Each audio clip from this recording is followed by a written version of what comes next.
نحمده ونصلي ونسلم على رسوله الكريم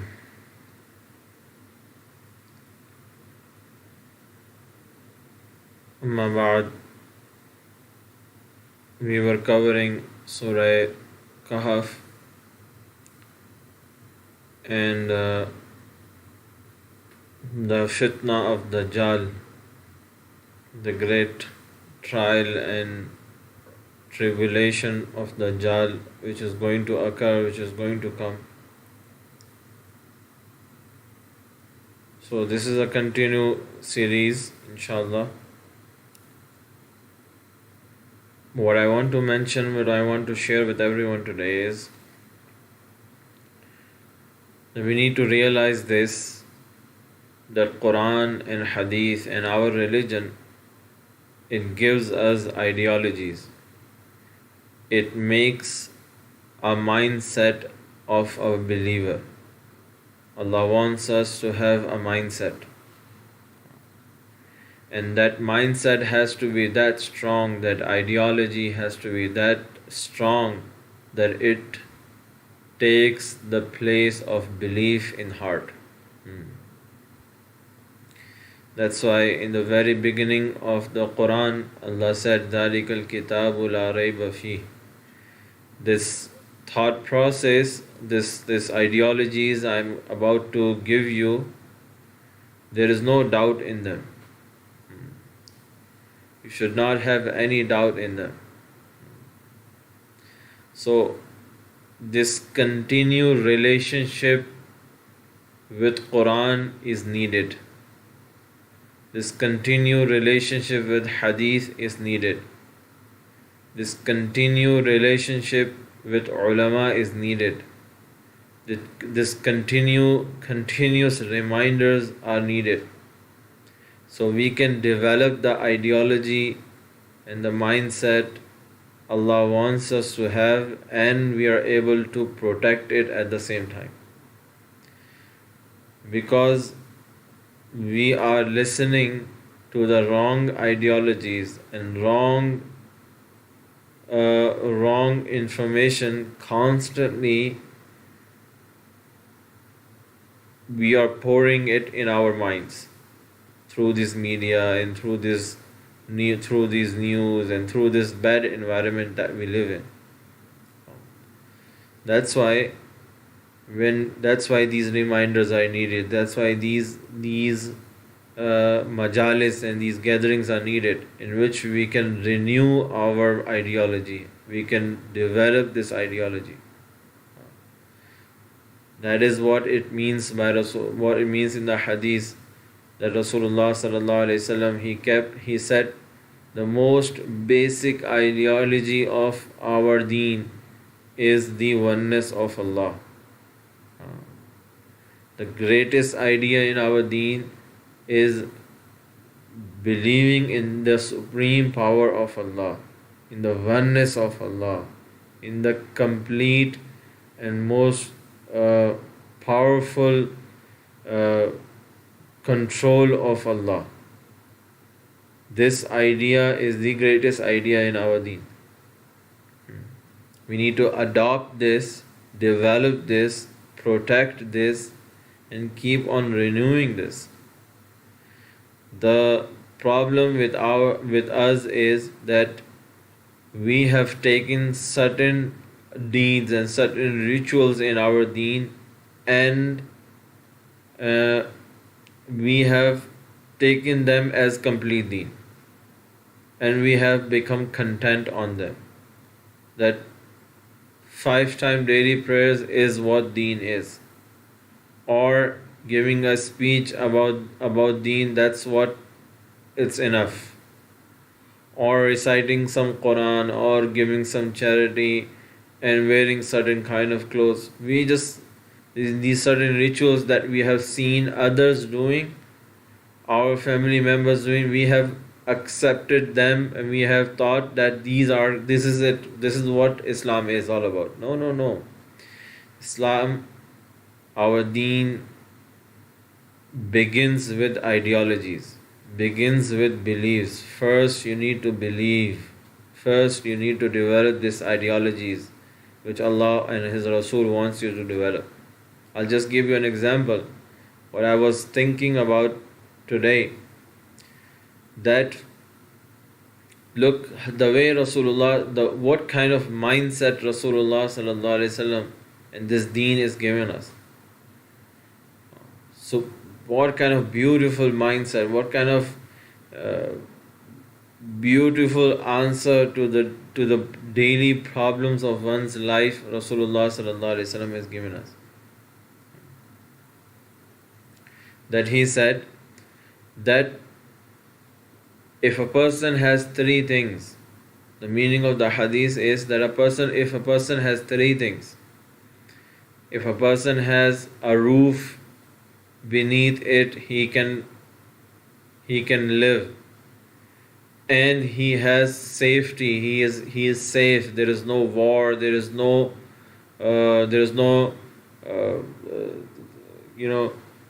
problems in the city, in the locality where is he living. If he is safe in his house and he has provision for one day, كأنه حيزت له الدنيا أو كما قال عليه الصلاة والسلام, it is as if he has the whole world is given to him. There is as if like a person who has been given the whole world. Imagine the happiness a person will have who owns the whole world. We own we have certain belongings with us, and this small amount that we have provides us happiness. We are proud on it. We are happy about it.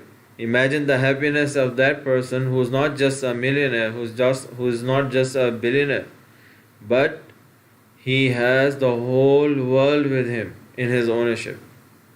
So Rasulullah sallallahu alaihi wasallam is giving us this mindset that look, if you have a house and you have a provision for one day and you are safe in your house, there is no any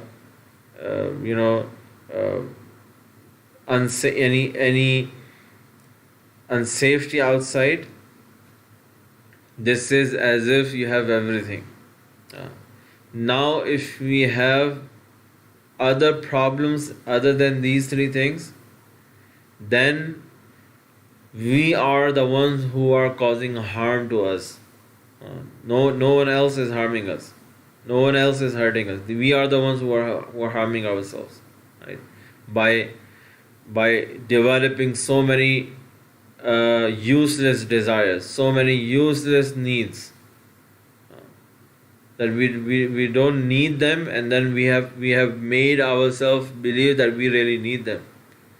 This is the mindset Rasulullah sallallahu alaihi wasallam is giving us. Now, similarly, one of the greatest ideology that the Deen gives us, it is what we really need to understand.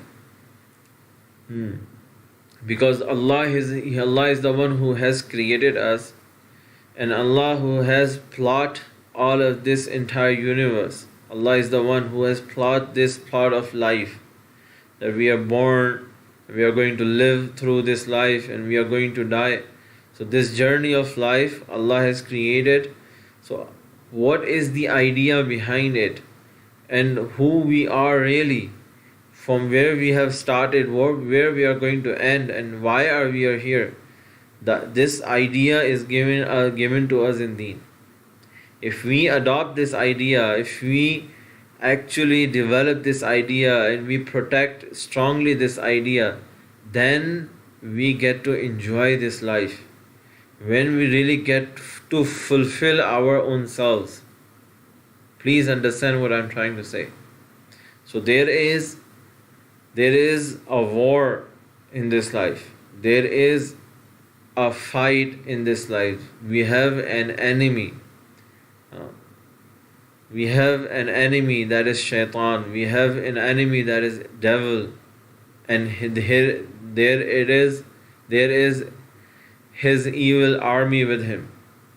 And here we have prophets, here we have spiritual power in ourselves. So there are these two.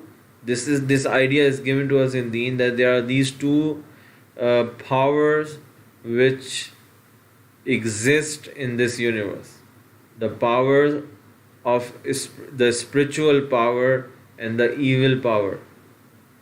And Allah has instilled both of these powers completely in ourselves. If we want to strengthen our spiritual power, we have the capacity and ability to do it. And we can reach the highest level of spiritual levels. We can reach the highest levels. And if this human being, he wants to adopt and he wants to take the evil path, Allah has kept the evilness, the power of evilness inside him completely. You will see in history how heinous acts are committed by human beings that can't even commit by animals, because the evil power is also instilled in this human being completely. Now this fight between spiritual power and the evil power is from the beginning and is going to last until the day of judgment. We need to adopt this idea that what power did we had and strengthen ourselves in it? Is committing sins and disobeying Allah and finding new ways out of fulfilling our haram and impersonal desires. Is that easy for us? Or obedience of Allah and being and committing and living that way of life which is pleasing to Allah is easy for us? That would define in what power that we have strengthened ourselves.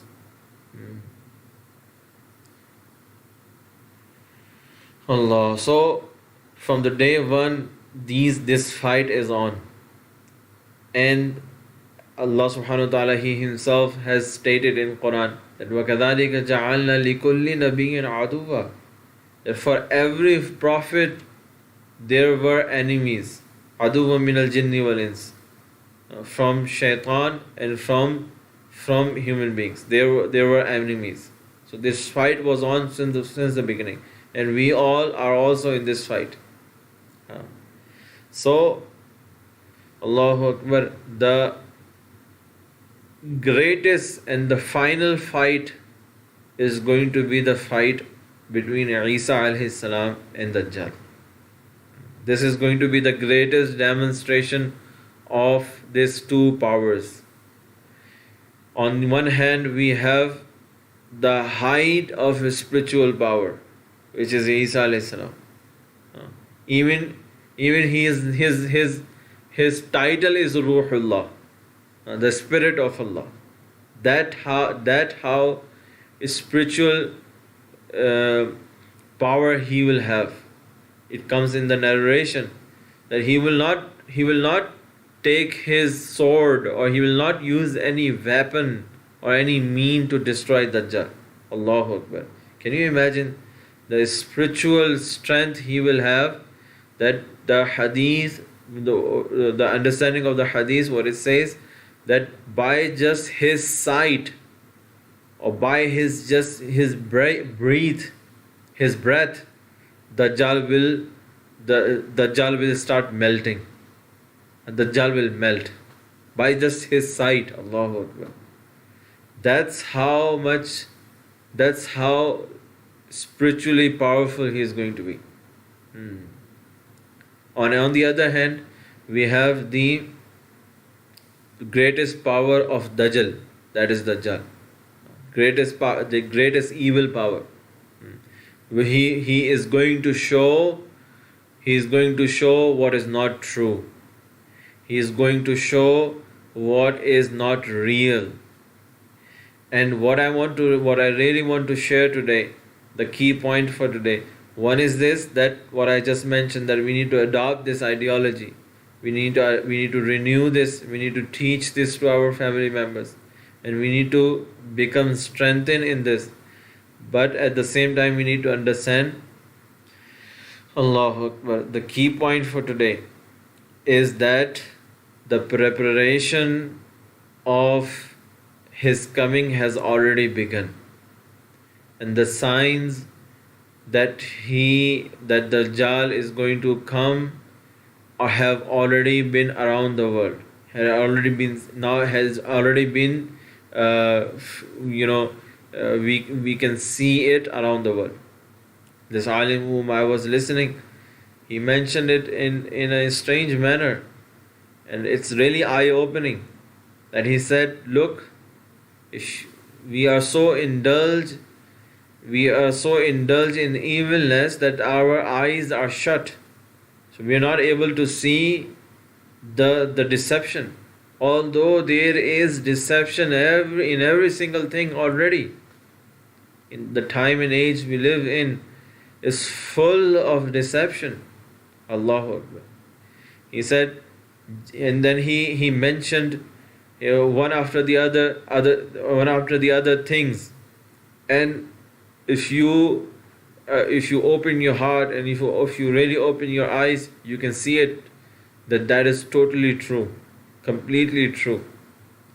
And he said, look at the food industry, what we have been given to eat, it's all full of deception. The drinks industry, right? That these drinks which they excite us to drink, and we are told that they are good for us. We know scientifically also, we know for sure that they are full of harmness. All these drinks, all these sodas, all of this, it's all dajjal. It shows that it's going to taste really good. It's going to make you feel really good. But what it is actually, it is full of defects, full of poison. Similarly, the food industry. And then he said, you look at this media, look at this social media, that what it was originally created for, to guide people, to tell people what is going around, and to show the truth, and what is actually happening. It's full of deception. In reality, there is something else, and some other image is portrayed in the news. Some other images are portrayed in the media. Full of deception. Look at the judicial department. Not only the country we live in, it's around the world. What we are talking about, around the world. Look at the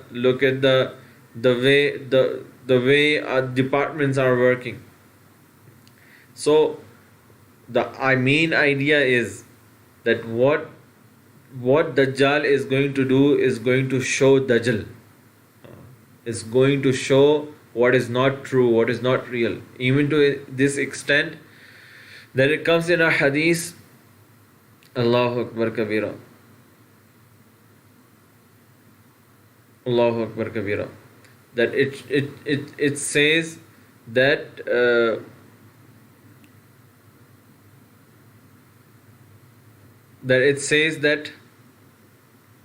he will tell people that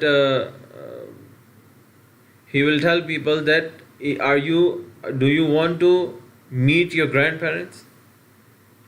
He will tell people, do you want to meet your grandparents? So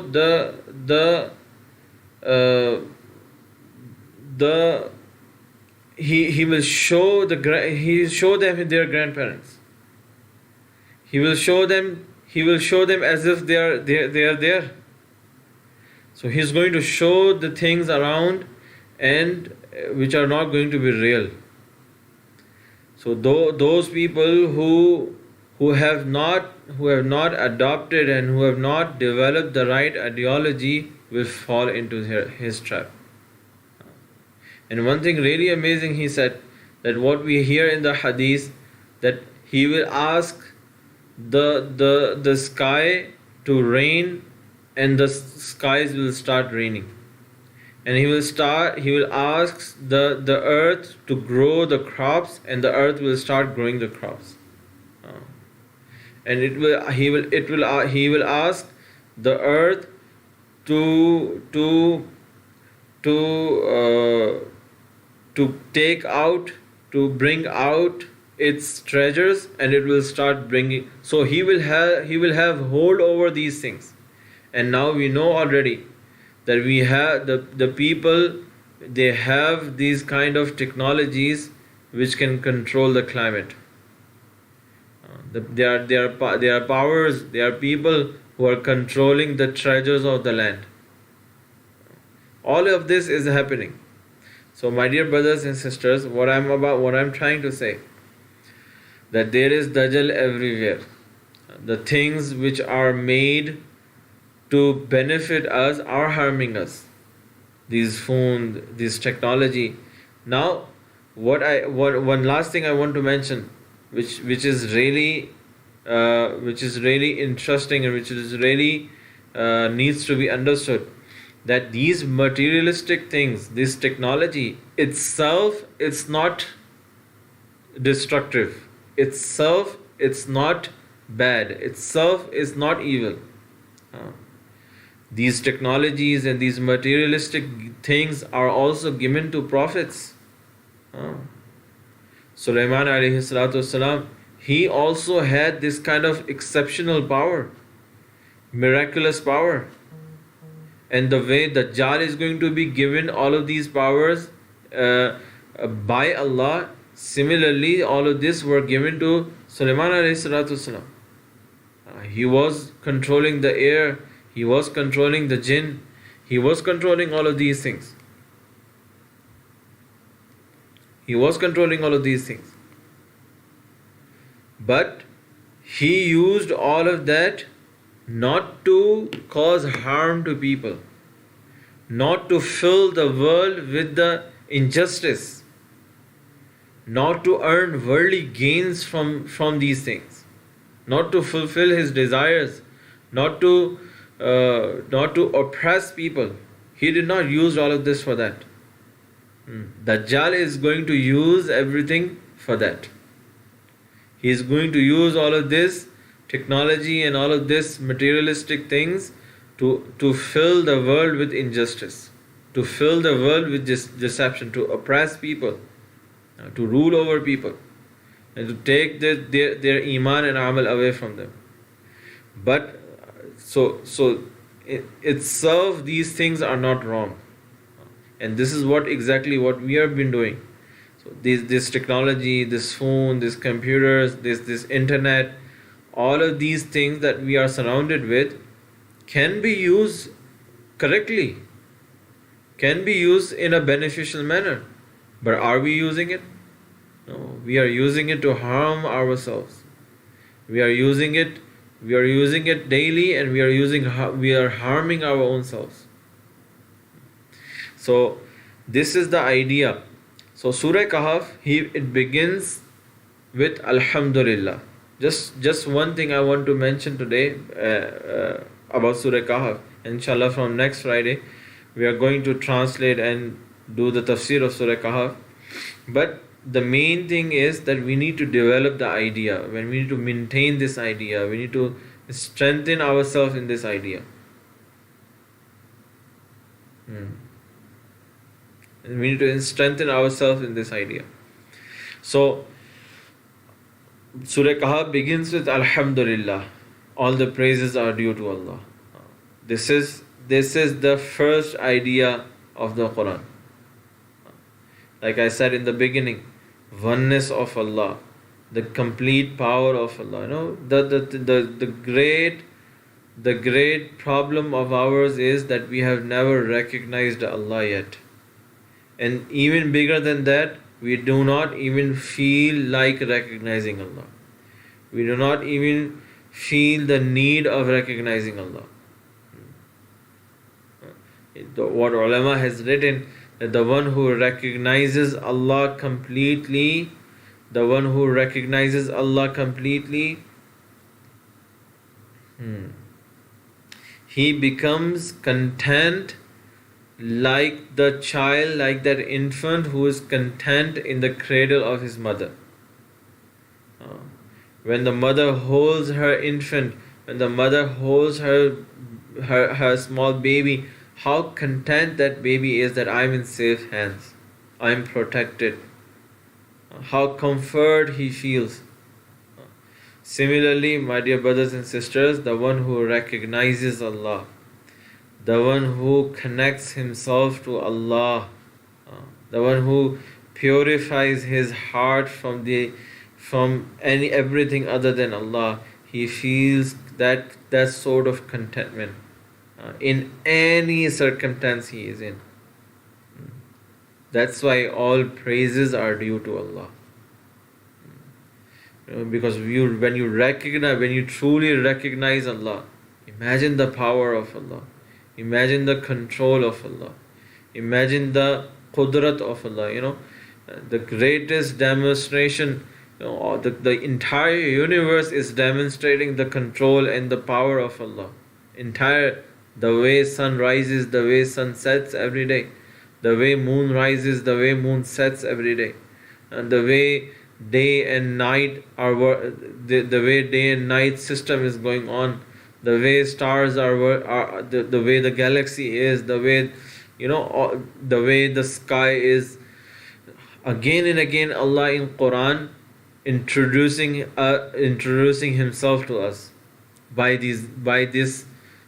Allah is asking us, look at this, look at the demonstration of my power. The way Allah creates life from death, and the way Allah creates death from life. That drop of water which is dead, and Allah brings out a living human being out of it. The way a person is living, working, talking, and looking, he's walking around, and all of a sudden he dies. One of the greatest demonstration of the power of Allah is maut and hayat. So people will fall into the trap of Dajjal by these false demonstration he is going to demonstrate. He will also bring dead back to life, and he is also going to give death to people.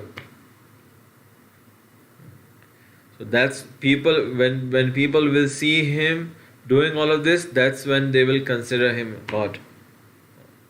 So Surah Kahf begins with this idea that you make your belief, you attach your heart so closely with Allah, so strongly with Allah, that no deception of anything would misguide you. This is the first solution given in Surah Kahf. Completely believing in Allah, strongly believing in Allah, strongly attaching ourselves to Allah. So these are the key points for today. That one thing is that we need to take our deen as an ideology, not just as rituals. And we need to recite Quran, understand Quran, to develop these ideas, to develop this thought process, and develop this. In a hadith it comes, I'll end with this hadith. Abu Darda radiyallahu anhu used to say, the mafhum of that hadith is that for a short while